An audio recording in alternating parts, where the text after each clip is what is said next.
जगात पर्यटन अर्थव्यवस्थेत कोणता देश प्रथम क्रमांकावर आहे? जगात पर्यटन अर्थव्यवस्थेत अमेरिका देश प्रथम क्रमांकावर आहे. बिमस्टेक पोर्ट्स परिषद दुसरी आवृत्ती कोठे पार पडली आहे? बिमस्टेक पोर्ट्स परिषद दुसरी आवृत्ती विशाखापट्टणम येथे पार पडली आहे. राष्ट्रीय वैद्यकीय आयोगाच्या अध्यक्षपदी कोणाची निवड झाली आहे? राष्ट्रीय वैद्यकीय आयोगाच्या अध्यक्षपदी डॉक्टर अभिजित शेठ यांची निवड झाली आहे. जगातील सर्वोत्तम विमान कंपनी 2025चा पुरस्कार कोणाला मिळाला आहे? जगातील सर्वोत्तम विमान कंपनी 2025चा पुरस्कार कतार एअरवेज यांना मिळाला आहे.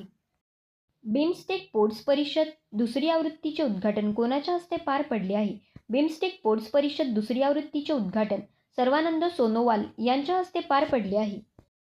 कोणत्या राज्याच्या विधानसभेत धार्मिक अवमानविरोधी विधेयक सादर केले आहे? पंजाब राज्याच्या विधानसभेत धार्मिक अवमानविरोधी विधेयक सादर केले आहे.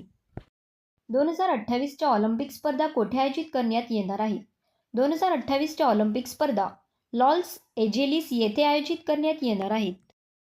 कोणत्या वर्षी कसोटीमध्ये न्यूझीलंड क्रिकेट संघ सर्वात कमी 26 धावांवर बाद झाला होता? 1955व्या वर्षी कसोटीमध्ये न्यूझीलंड क्रिकेट संघ सर्वात कमी 26 धावांवर बाद झाला होता. टेस्ला कार कंपनीने भारतातील आपले पहिले शोरूम कोठे उघडले आहे? टेस्ला कार कंपनीने भारतातील आपले पहिले शोरूम मुंबई येथे उघडले आहे. ऑस्ट्रेलियाचा गोलंदाज मिचेल स्टॉकने कसोटी क्रिकेटमध्ये किती विकेटचा टप्पा गाठला आहे? ऑस्ट्रेलियाच्या गोलंदाज मिचेल स्टॉकने कसोटी क्रिकेटमध्ये 400 विकेटचा टप्पा गाठला आहे.